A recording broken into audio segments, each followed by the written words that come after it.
Mesdames et messieurs, bonjour. Bienvenue au programme de l'actualité. Cette semaine en Turquie, une tentative de coup d'État a été menée par des militaires. Près de 200 personnes ont perdu la vie. Lors de ce coup d'État, il y a eu des milliers de blessés. Et les militaires pensaient qu'ils menaient ce coup d'État où ils révélaient en disant « on aimerait bien établir la démocratie ». Écoutez. Suite à la tentative de coup d'État en Turquie, 1563 soldats ont été arrêtés. 29 colonels et 5 généraux ont été démis de leurs fonctions. L'Union des communautés kurdes, le KCHK, a commenté cette tentative de coup d'État. Pour le KCHK, de telles luttes de clans et de tentatives pour prendre le pouvoir témoignent d'un pays non démocratique où une force autoritaire tente de renverser une autre force autoritaire quand les conditions le permettent. Il y a un an, le 7 juin, un autre coup d'État eut lieu, organisé par Erdogan et par le réseau Gladio du palais. L'AKP a alors fait alliance avec toutes les forces fascistes du pays, ainsi qu'avec une partie de l'armée, notamment pour supprimer le mouvement kurde de liberté. Le régime fasciste de l'AKP a envoyé ses armées brûler les villes et villages kurdes et a massacré des centaines de civils.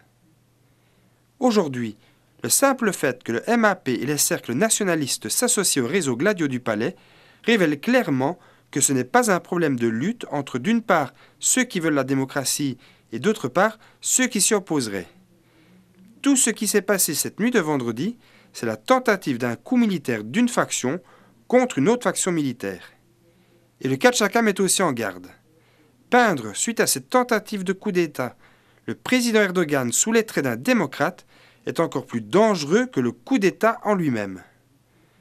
Décrire le conflit entre ces différents cercles autoritaires et non démocratiques en quête de pouvoir comme un combat entre les supporters et les ennemis de la démocratie, cela ne servirait qu'à justifier ce gouvernement despotique et fasciste.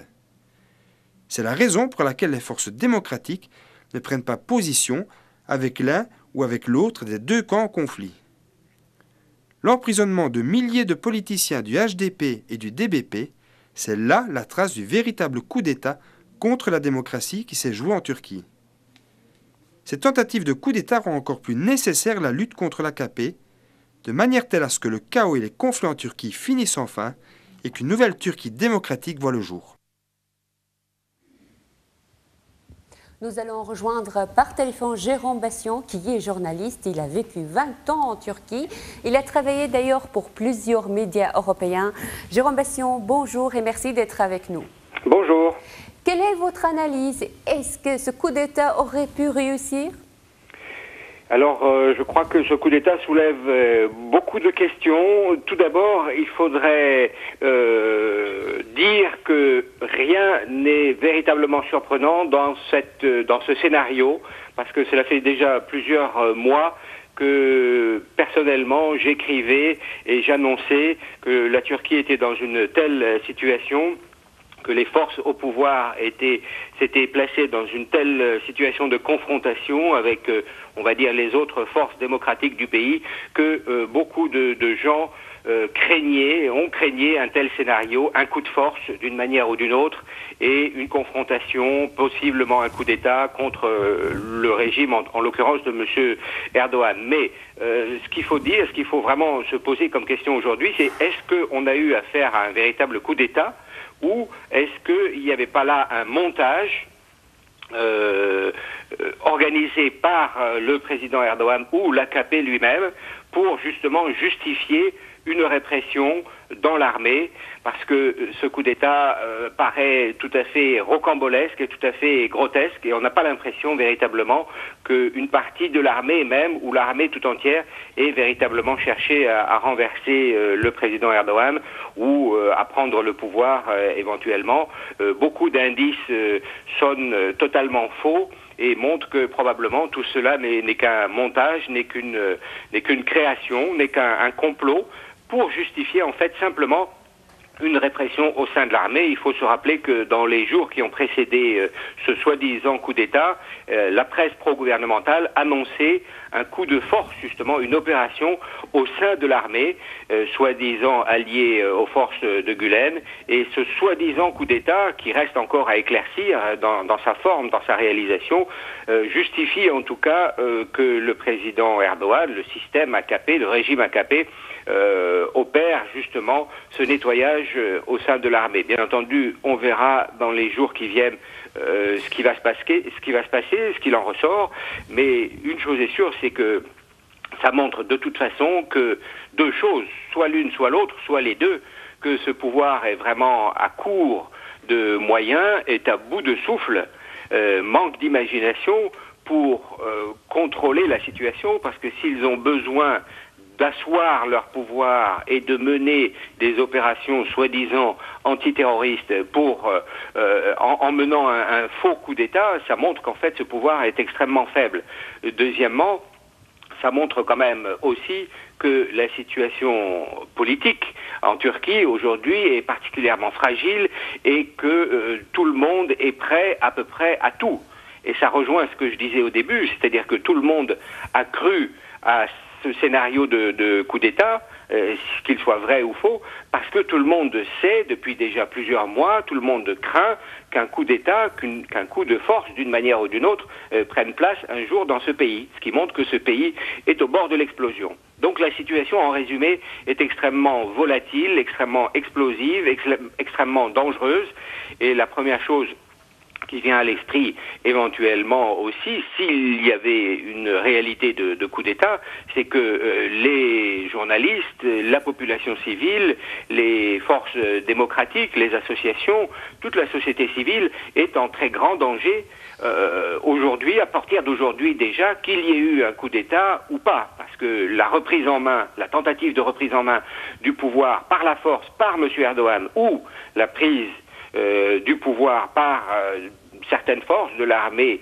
par un coup d'État aujourd'hui serait extrêmement dangereuse pour toute la société civile, pour toutes les composantes de la société, les journalistes également, les associations de défense des droits de l'homme, toute la population kurde également, parce qu'après un an de destruction massive dans cette région, on imagine bien ce que pourrait vouloir faire une éventuelle armée qui aurait fait un coup d'État dans cette région. Donc la situation est vraiment beaucoup plus grave qu'il y ait eu un coup d'État ou qu'il n'y ait pas eu un coup d'État, mais est beaucoup plus grave aujourd'hui. Ce soi-disant coup d'État en est le symbole extrêmement clair. Jérôme Bastion, un grand merci pour vos analyses. Merci, bon courage. Merci. Nous allons rejoindre maintenant par téléphone notre ami Robert Ancio, qui est un grand spécialiste de la question de Turquie.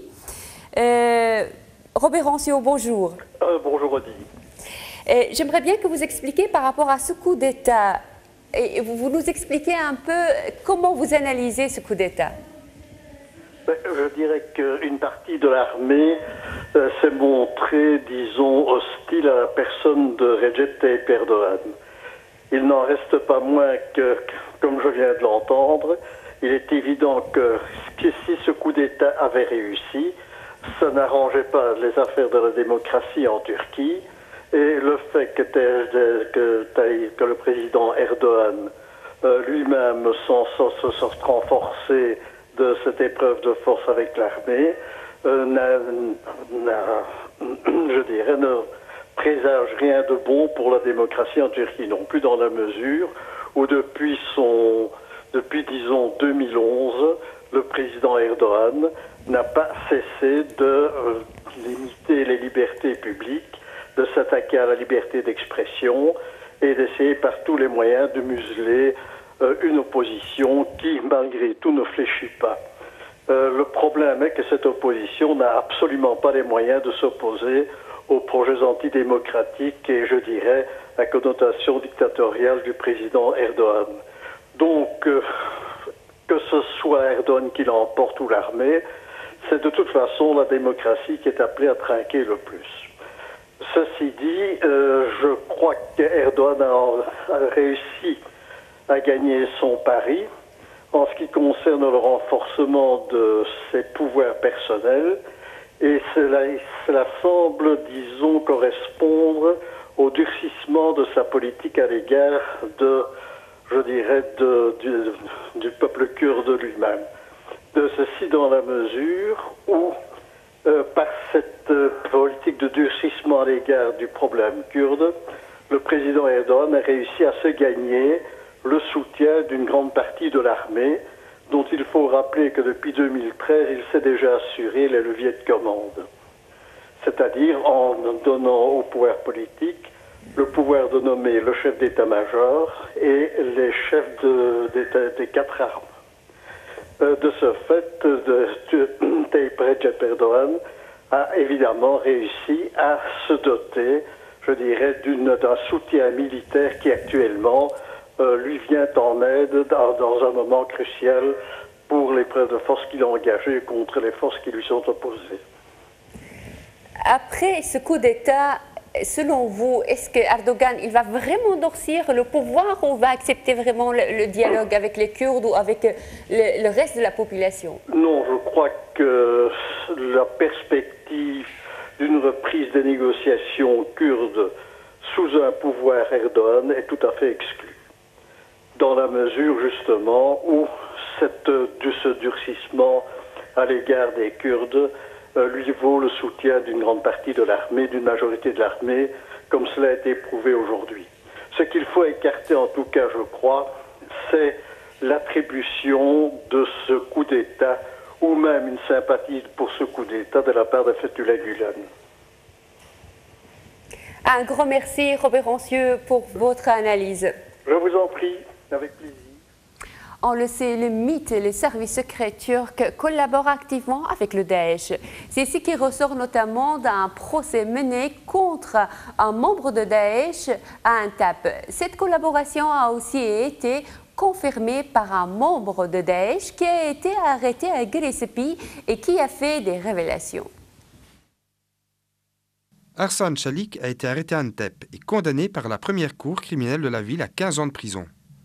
Lors de son procès, il a reconnu qu'il communiquait avec le mythe alors qu'il était en place dans le Daesh comme émir chargé de la technologie pour les journaux. Abu Moussa, c'est son nom de code, a conservé des conversations enregistrées sur téléphone grâce à l'application WhatsApp.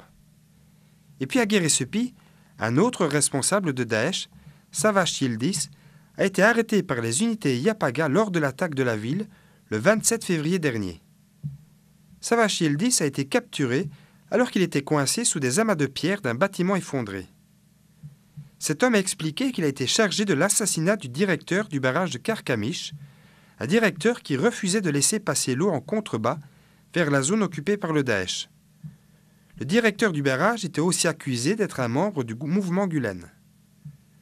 Savaş Yıldız a ensuite été chargé de la destruction des bureaux du HDP à Adana et à Mersin.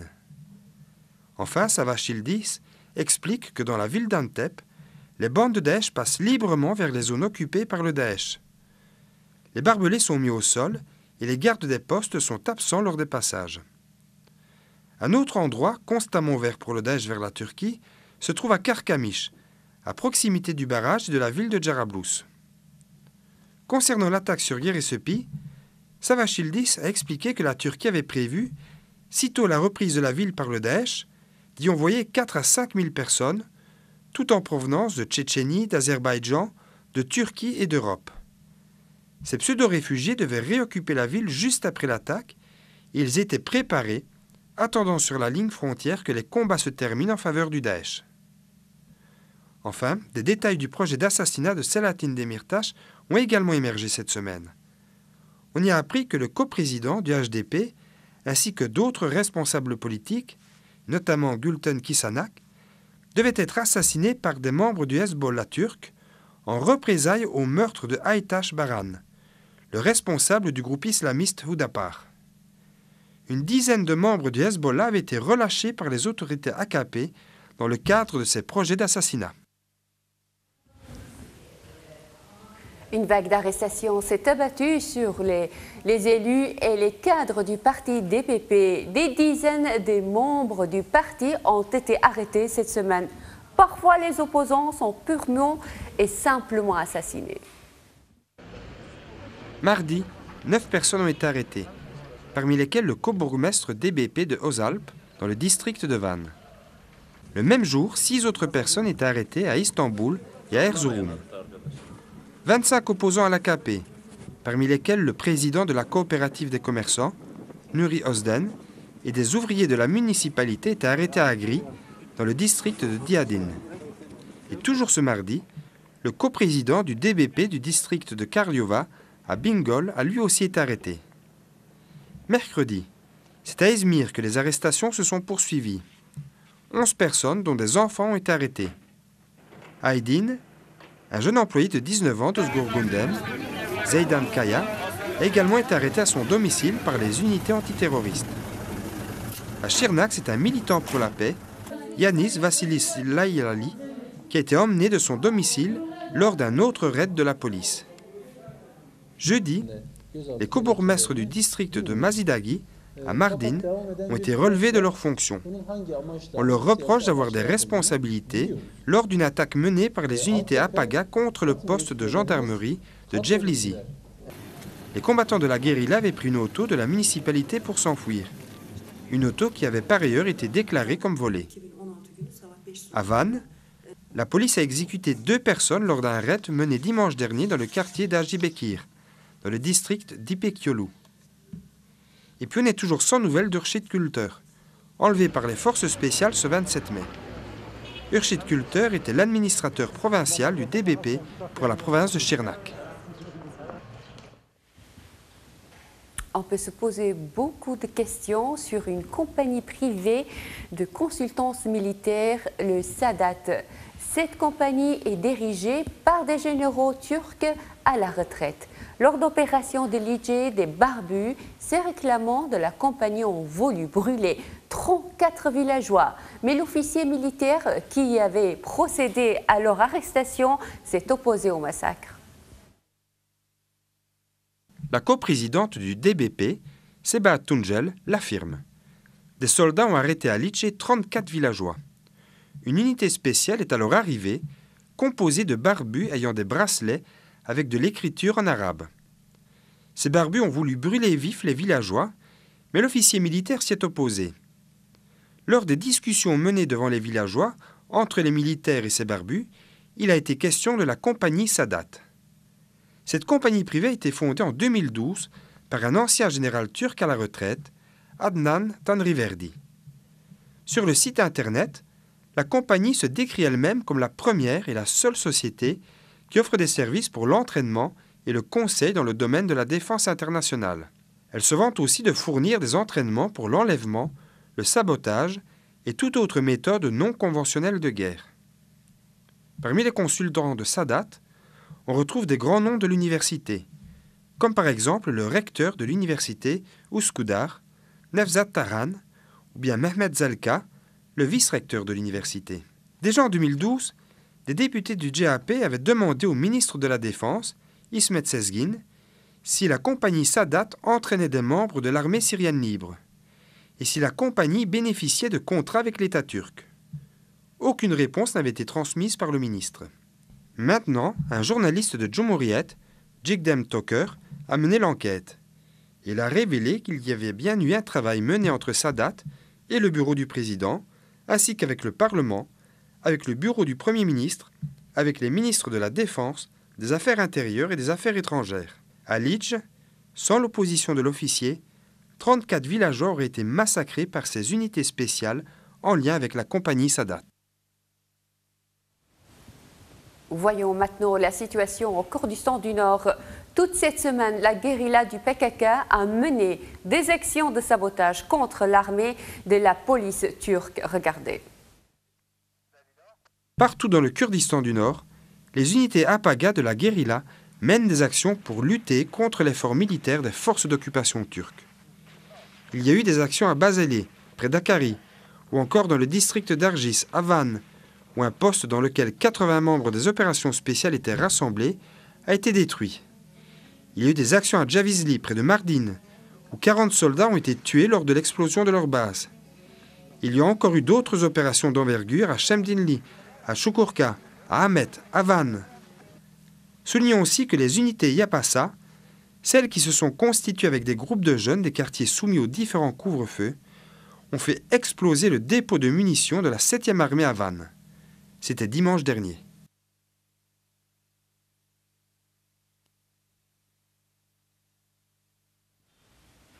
L'opération Abou Leila pour libérer Manbija a été lancée le 1er juin. Les combattants du Conseil militaire continuent à progresser dans la ville qui y est encerclée par Daesh et de nombreux civils sont parvenus à s'enfuir. Avec le soutien des avions de la coalition internationale, les combattants du Conseil militaire de Manbij s'avancent de plus en plus dans la ville.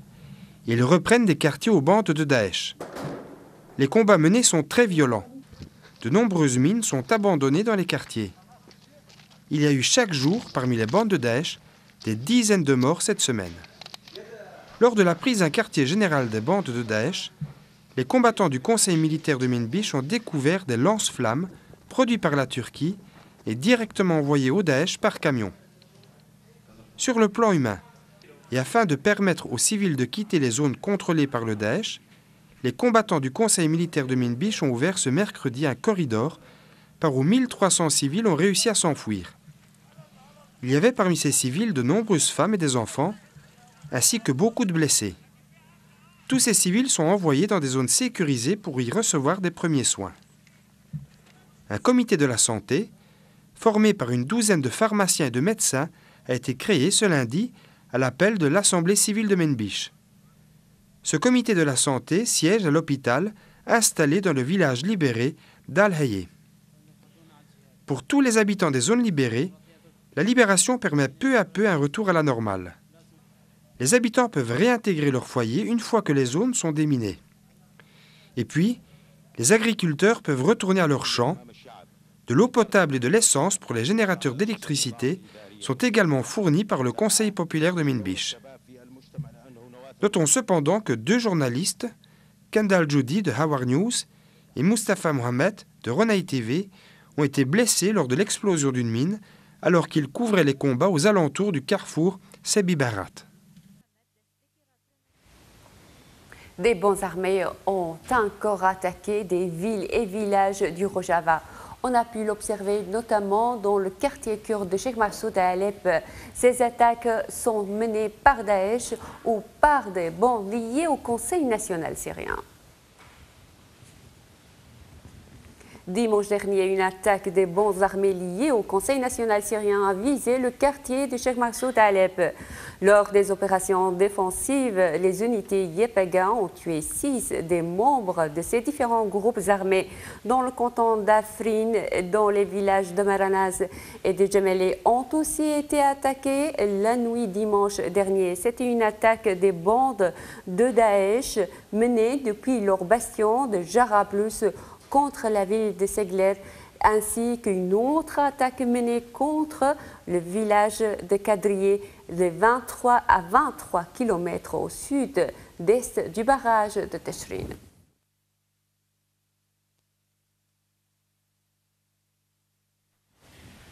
Cette semaine, l'UNESCO devait normalement tenir sa 40e session du comité du patrimoine mondial à Istanbul. Cette session a été suspendue jusqu'à aujourd'hui à cause de la tentative de coup d'État en Turquie.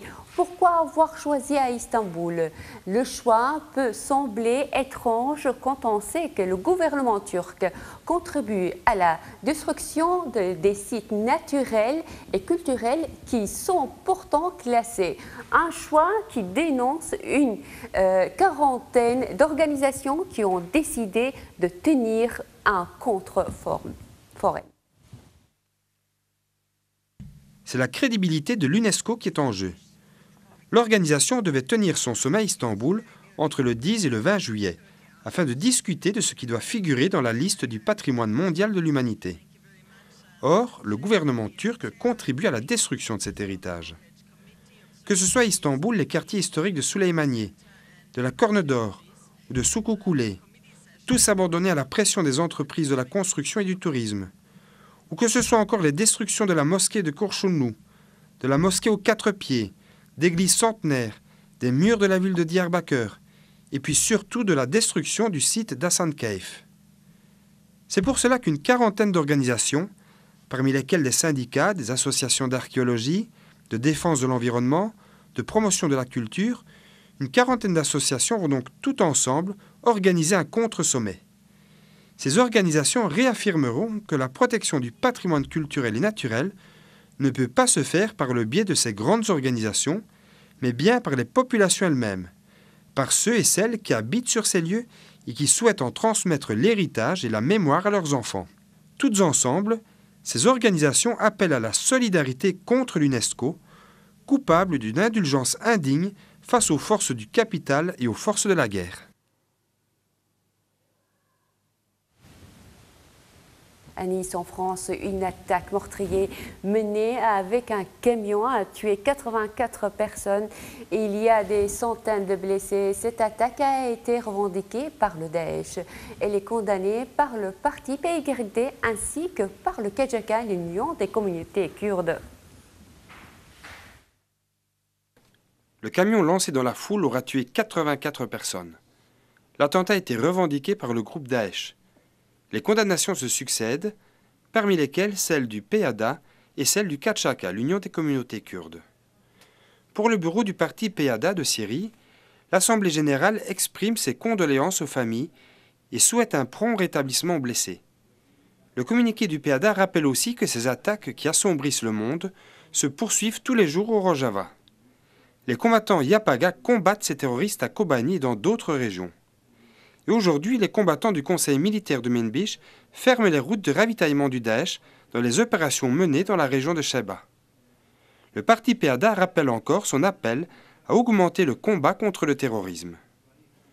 Le KCK, l'Union des communautés kurdes, a également remis un communiqué où il dénonce ces attaques.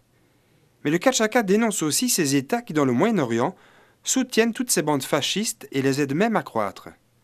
La principale de ces forces est le gouvernement sectaire de l'AKP en Turquie. Le chef de l'AKP fasciste, Erdogan, accuse régulièrement l'Europe d'islamophobie. Et c'est ainsi qu'Erdogan justifie les crimes et les attaques de ses assassins. Le gouvernement AKP et ses services secrets, le MIT, sont également impliqués dans le renforcement de Daesh en Syrie et en Irak. L'AKP et le MIT offrent toutes sortes de soutien à cause de leur inimitié envers les Kurdes. Et le KCK de s'interroger. Est-ce que la mort de tous ces civils innocents sera bientôt normalisée comme un simple fait régulier à cause des liens économiques et politiques avec la Turquie? Ne va-t-on pas enfin dévoiler les complices de Daesh? Et justement, du côté de l'AKP, les réactions étaient surprenantes. Ce massacre était l'occasion pour le président Erdogan de se montrer menaçant vers l'Europe. Il n'a pas hésité à affirmer qu'il s'attendait à ce que toutes les parties qui ont une attitude hésitante envers le terrorisme tirent les nécessaires leçons de cette dernière attaque envers la France. Erdogan dénonçait là l'exposition de photos qui se tient au Parlement européen et qui met en scène des combattants des unités Yapaga contre le Daesh dans le Rojava. Erdogan reproche ainsi à l'Europe de ne pas empêcher les activités du peuple kurde. D'autres responsables de l'AKP ont été plus directs encore. Le député Burhan Kuzu a ainsi tweeté que l'Occident protège encore le PADA et le PKK. Il doit donc s'attendre à d'autres attaques. On arrive à la fin de notre journal. Merci beaucoup pour votre écoute. À la semaine prochaine.